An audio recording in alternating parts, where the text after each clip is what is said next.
أعوذ بالله من الشيطان الرجيم. بسم الله الرحمن الرحيم. الحمد لله الذي أنزل على عبده الكتاب ولم يجعل له عوجا قيما لينذر بأسا شديدا من لدنه ويبشر المؤمنين الذين يعملون الصالحات أن لهم أجرا حسنا ماكثين فيه أبدا وينذر الذين قالوا اتخذ الله ولدا ما لهم به من علم ولا لآبائهم كبرت كلمة تخرج من أفواههم إن يقولون إلا كذبا فلعلك باخع نفسك على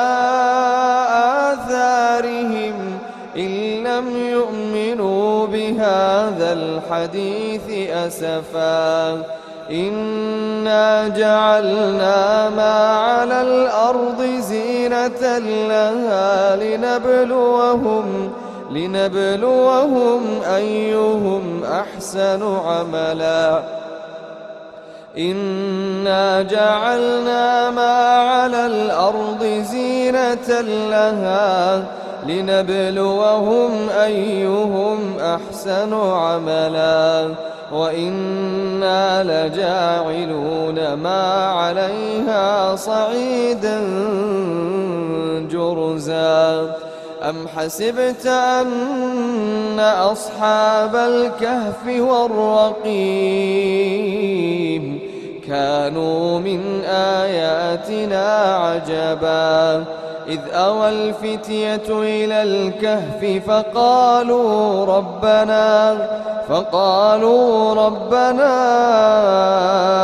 آتنا من لدنك رحمة وهيئ لنا من أمرنا رشدا فضربنا على آذانهم في الكهف سنين عددا ثم بعثناهم لنعلم أي الحزبين أحصى لما لبثوا أمدا نحن نقص عليك نبأهم بالحق إنهم فتية آمنوا بربهم وزدناهم هدى وربطنا على قلوبهم إذ قاموا فقالوا ربنا رب السماوات والأرض لن ندعو من دونه إلها لقد قلنا إذا شططا هؤلاء قومنا اتخذوا من دونه آلهة لولا يأتون عليهم بسلطان بين فمن أظلم ممن افترى على الله كذبا وإذ اعتزلتموهم وما يعبدون إلا الله فأووا إلى الكهف ينشر لكم ربكم من رحمته ويهيئ لكم من أمركم مرفقا وترى الشمس إذا طلعت تزاور عن كهفهم ذات اليمين وإذا غربت تقرضهم ذات الشمال وهم في فجوة منه ذلك من آيات الله من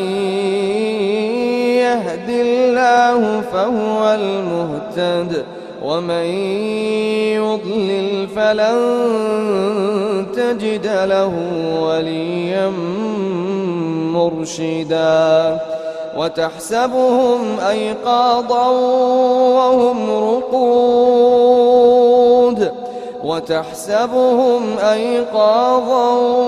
وهم رقود ونقلبهم ذات اليمين وذات الشمال وكلبهم باسط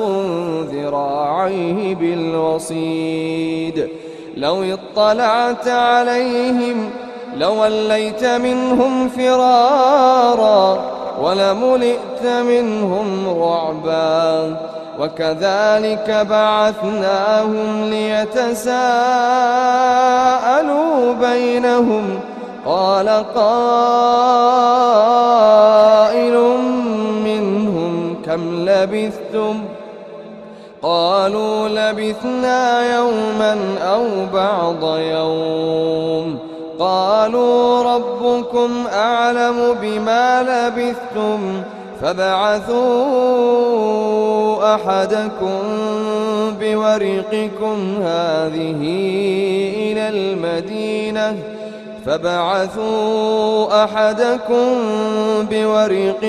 هذه إلى المدينة فلينظر أيها أزكى طعاما فليأتكم برزق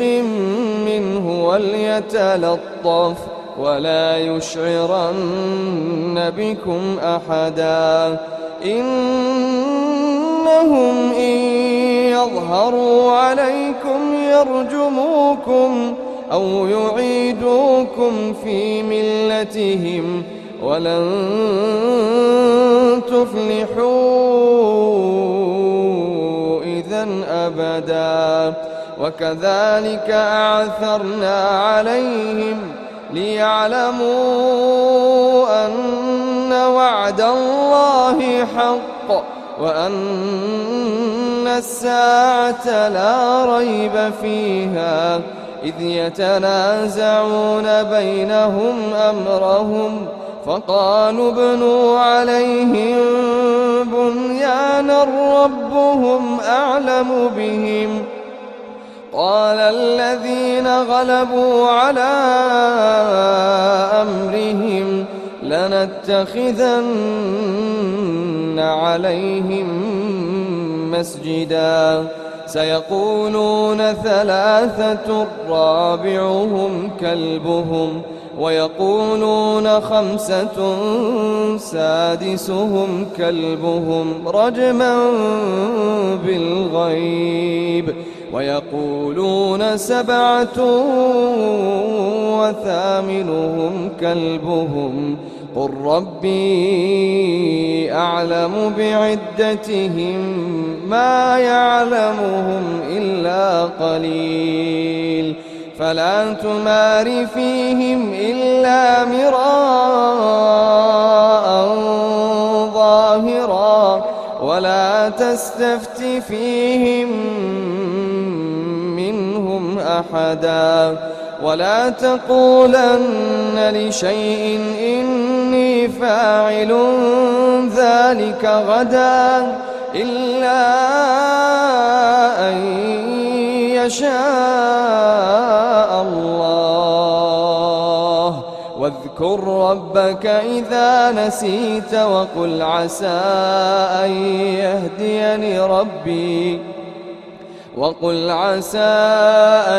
يهديني ربي لأقرب من هذا رشدا ولبثوا في كهفهم 300 سنين وازدادوا 9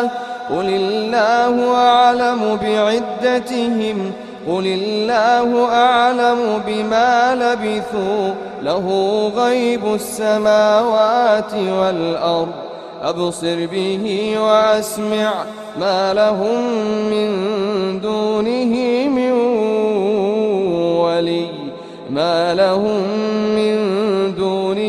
من ولي ولا يشرك في حكمه أحدا واتل ما أوحي إليك من كتاب ربك لا مبدل لكلماته ولن تجد من دونه ملتحدا واصبر نفسك مع الذين يدعون ربهم بالغداة والعشي يريدون وجهه ولا تعد عيناك عنهم تريد زينة الحياة الدنيا ولا تطع من أغفلنا قلبه عن ذكرنا واتبع هواه وكان أمره فرطا وقل الحق من ربكم فمن شاء فليؤمن ومن شاء فليكفر إنا أعتدنا للظالمين نارا أحاط بهم سرادقها وإن يستغيثوا يغاثوا بماء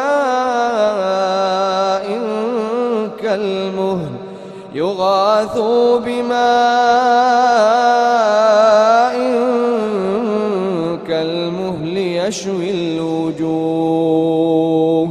بئس الشراب وساءت مرتفقا إن الذين آمنوا وعملوا الصالحات إنا لا نضيع أجر من أحسن عملا أولئك لهم جنات عدن تجري من تحتهم الأنهار يحلون فيها من أساور من ذهب ويلبسون ثيابا خضرا من سندس واستبرق متكئين فيها على الأرائك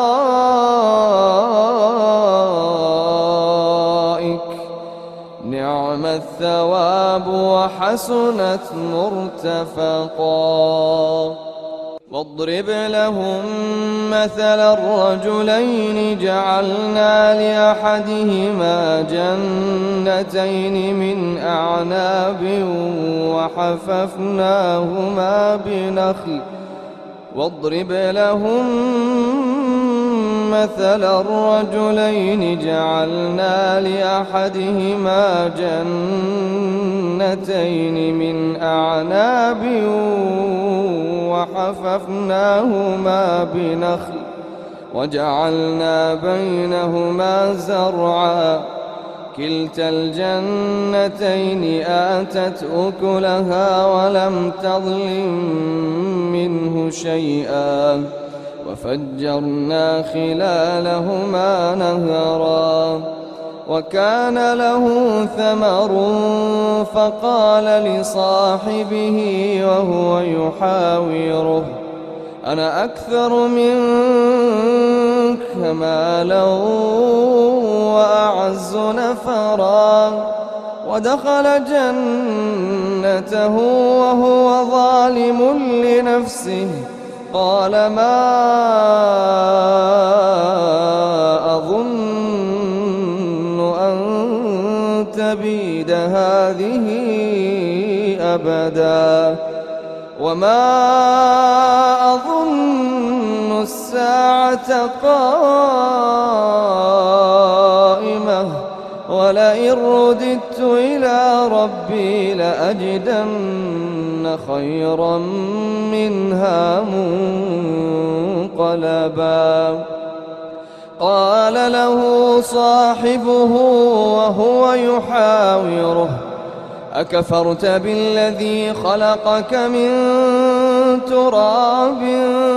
ثم من نطفة ثم سواك رجلا لكن هو الله ربي ولا أشرك بربي أحدا. ولولا إذ دخلت جنتك قلت ما شاء الله لا قوة إلا بالله إن ترني أنا أقل منك مالا وولدا فعسى ربي أن يؤتيني خيرا من جنتك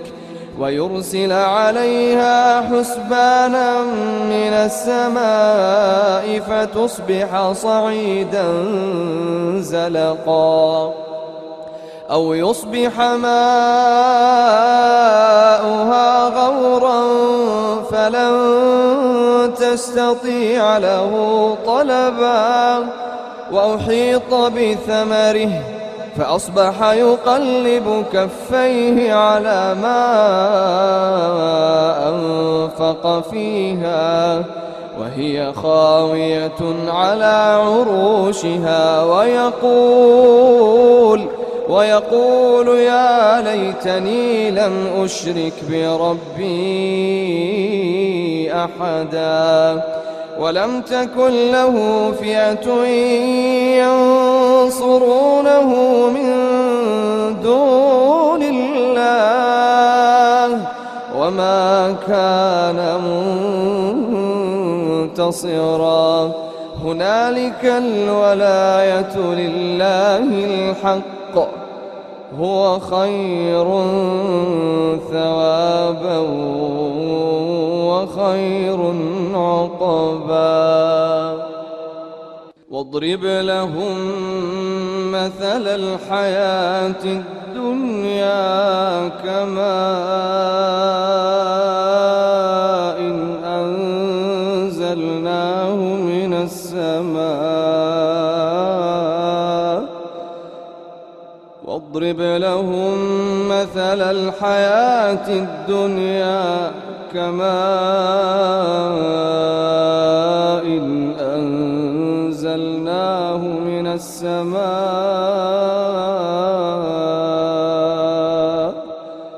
فاختلط به نبات الأرض فأصبح هشيما تذروه الرياح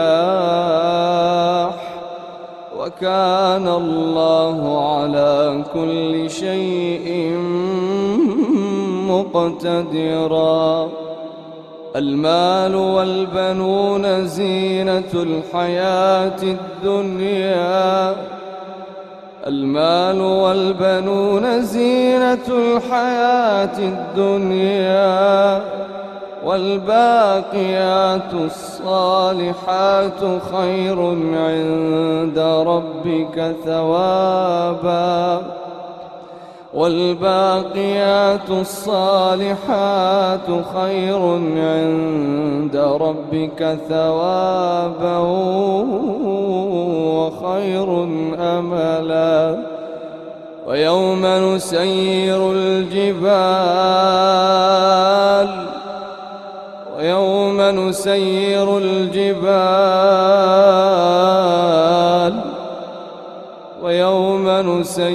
الجبال وترى الأرض بارزة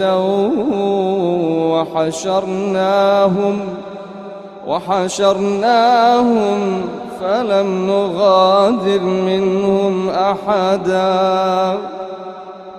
ويوم نسير الجبال وترى الأرض بارزة وحشرناهم فلم نغادر منهم أحدا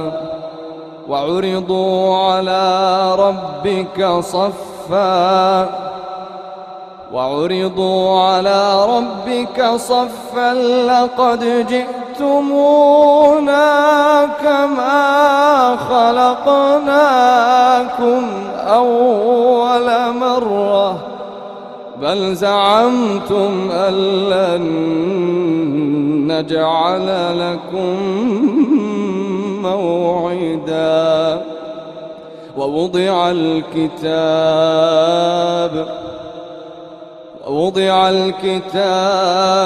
فترى المجرمين مشفقين مما فيه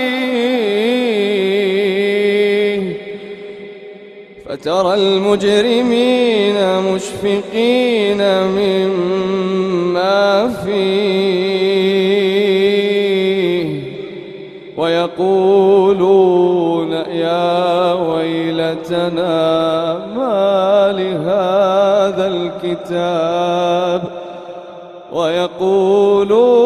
يا ويلتنا ما لهذا الكتاب لا يغادر صغيرة ولا كبيرة إلا أحصاها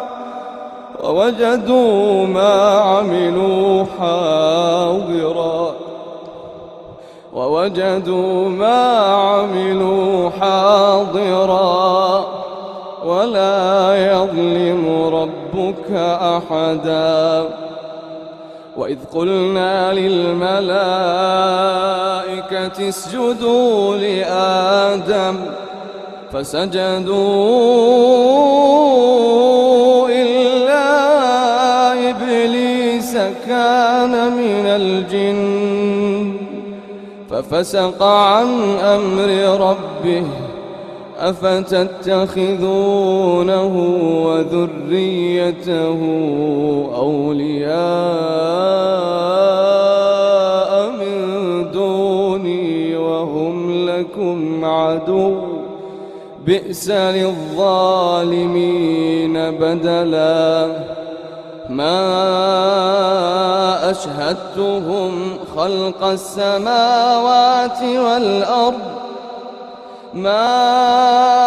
أشهدتهم خلق السماوات والأرض ولا خلق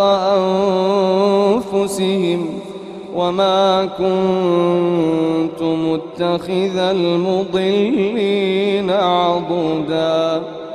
ويوم يقول نادوا شركائي الذين زعمتم فدعوهم فلم يستجيبوا لهم وجعلنا بينهم موبقا ورأى المجرمون النار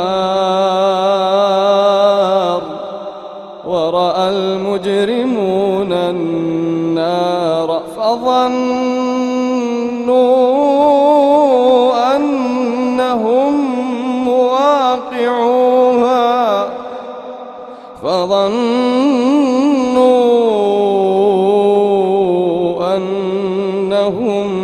مواقعوها ولم يجدوا عنها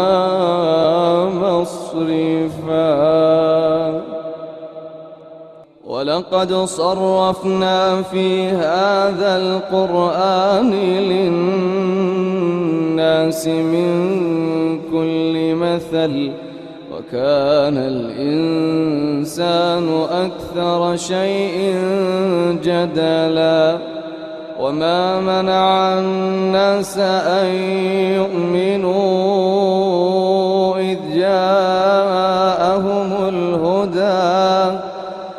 ما منع الناس أن يؤمنوا إذ جاءهم الهدى ويستغفروا ربهم إلا أن تأتيهم سنة الأولين أو يأتيهم العذاب قبلا وما نرسل المرسلين إلا مبشرين ومنذرين ويجادل الذين كفروا بالباطل ليدحضوا به الحق واتخذوا آياتي وما أنذروا هزوا ومن أظلم ممن ذكر بآيات ربه فأعرض عنها ونسي ما قدمت يداه إنا جعلنا على قلوبهم أكنة أن يفقهوه وفي آذانهم وقرا وإن تدعوهم إلى الهدى فلن يهتدوا إذا أبدا وربك الغفور ذو الرحمة وربك الغفور ذو الرحمة وربك الغفور ذو الرحمة وربك الغفور ذو الرحمة لو يؤاخذهم بما كسبوا لعجل لهم العذاب بل لهم موعد لن يجدوا من دونه موئلا وتلك القرى أهلكناهم لما ظلموا وجعلنا لمهلكهم موعدا وإذ قال موسى لفتاه لا أبرح حتى أبلغ مجمع البحرين أو أمضي حقبا فلما بلغا مجمع بينهما نسيا حوتهما فاتخذ سبيله في البحر سربا فلما جاوزا قال لفتاه آتنا غداءنا لقد لقينا من سفرنا هذا نصبا قال أرأيت إذ أوينا إلى الصخرة فإني نسيت الحوت وما أنسانيه إلا الشيطان أن أذكره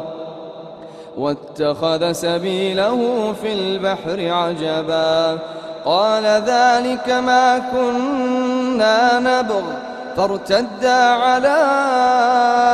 آثارهما قصصا فوجدا عبدا من عبادنا آتيناه رحمة من عندنا وعلمناه من لدنا علما قال له موسى هل أتبعك على أن تعلمني مما علمت رشدا قال إنك لن تستطيع معي صبرا وكيف تصبر على ما لم تحط به خبرا قال ستجدني إن شاء الله صابرا ولا أعصي لك أمرا. قال فإن اتبعتني فلا تسألني عن شيء حتى أحدث لك منه ذكرا. فانطلقا حتى إذا ركبا في السفينة خرقها قال أخرقتها لتغرق أهلها لقد جئت شيئا إمرا. قال ألم أقل إنك لن تستطيع معي صبرا. قال لا تؤاخذني بما نسيت ولا ترهقني من أمري عسرا. فانطلقا حتى إذا لقيا غلاما فقتله قال أقتلت نفسا زكية بغير نفس لقد جئت شيئا نكرا. قال ألم أقل لك إنك لن تستطيع معي صبرا. قال إن سألتك عن شيء بعدها فلا تصاحبني قد بلغت من لدني عذرا. فانطلقا حتى إذا أتيا أهل قرية استطعما أهلها فأبوا أن يضيفوهما فوجدا فيها جدارا يريد أن ينقض فأقامه. قال لو شئت لاتخذت عليه أجرا. قال هذا فراق بيني وبينك سأنبئك بتأويل ما لم تستطع عليه صبرا. أما السفينة فكانت لمساكين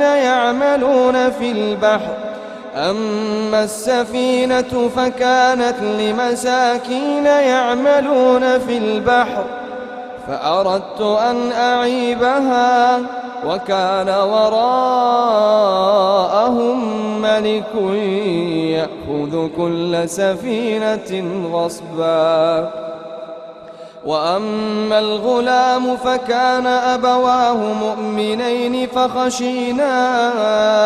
أن يرهقهما طغيانا وكفرا فأردنا أن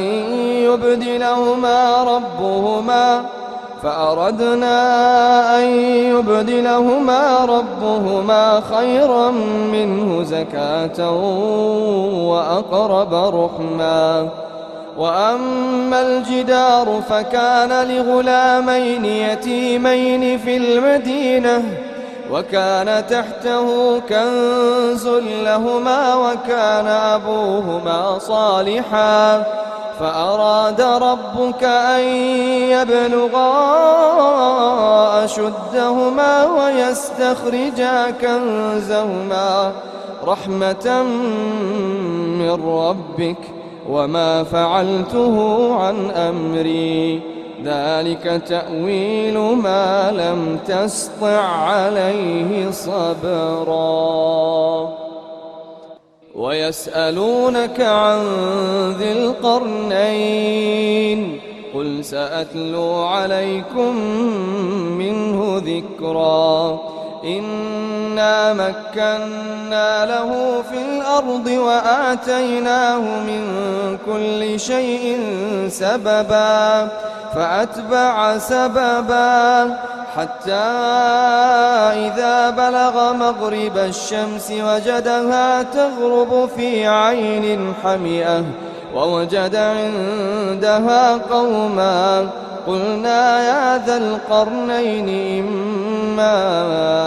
أن تعذب وإما أن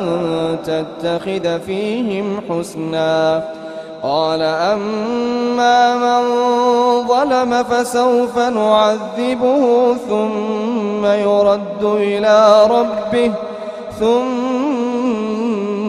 فيرد إلى ربه فيعذبه عذابا نكرا. وأما من آمن وعمل صالحا فله جزاء الحسنى وسنقول له من أمرنا يسرا. ثم أتبع سببا حتى إذا بلغ مطلع الشمس وجدها تطلع على قوم لم نجعل لهم من دونها سترا كذلك وقد أحطنا بما لديه خبرا. ثم أتبع سببا حتى إذا بلغ بين السدين وجد من دونهما قوما لا يكادون يفقهون قولا. قالوا يا ذا القرنين إن يأجوج ومأجوج مفسدون في الأرض فهل نجعل لك خرجا على أن تجعل بيننا وبينهم سدا؟ قال ما مكني فيه ربي خير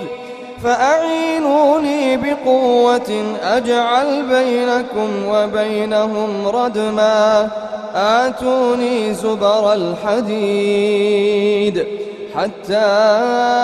إذا ساوى بين الصدفين قال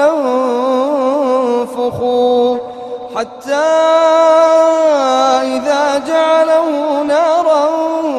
قال آتوني أفرغ عليه قطرا فما استطاعوا أن يظهروه وما استطاعوا له نقبا. قال هذا رحمة من ربي فإذا جاء وعد ربي جعله دكاء وكان وعد ربي حقا. وتركنا بعضهم يومئذ يموج في بعض ونفخ في الصور فجمعناهم جمعا وعرضنا جهنم يومئذ للكافرين عرضا.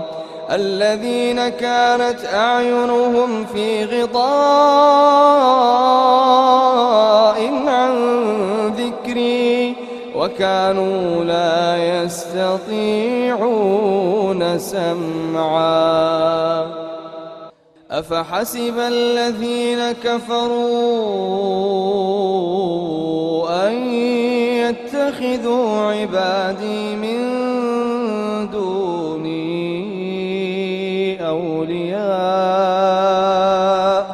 إنا أعتدنا جهنم للكافرين نزلا. قل هل ننبئكم بالأخسرين أعمالا الذين ضل سعيهم في الحياة الدنيا وهم يحسبون أنهم يحسنون صنعا. أولئك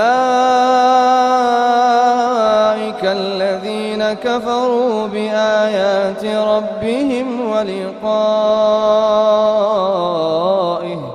فحبطت أعمالهم فلا نقيم لهم يوم القيامة وزنا. أولئك الذين كفروا بآيات ربهم ولقائه فحبطت أعمالهم فلا نقيم لهم يوم القيامة وزنا. ذلك جزاؤهم جهنم بما كفروا واتخذوا آياتي ورسلي هزوا. إن إن الذين آمنوا وعملوا الصالحات كانت لهم جنات الفردوس نزلا خالدين فيها لا يبغون عنها حولا قل لو كان البحر مدادا لكلمات ربي لنفد البحر قبل أن تنفد كلمات ربي ولو جئنا بمثله مددا قل لو كان البحر مدادا لكلمات ربي لنفد البحر قبل أن تنفد كلمات ربي لنفد البحر قبل أن تنفد كلمات ربي ولو جئنا بمثله مددا قل إنما أنا بشر مثلكم يوحى إلي أنما إلهكم إله واحد فمن كان يرجو لقاء ربه فليعمل عملا صالحا فمن كان يرجو لقاء ربه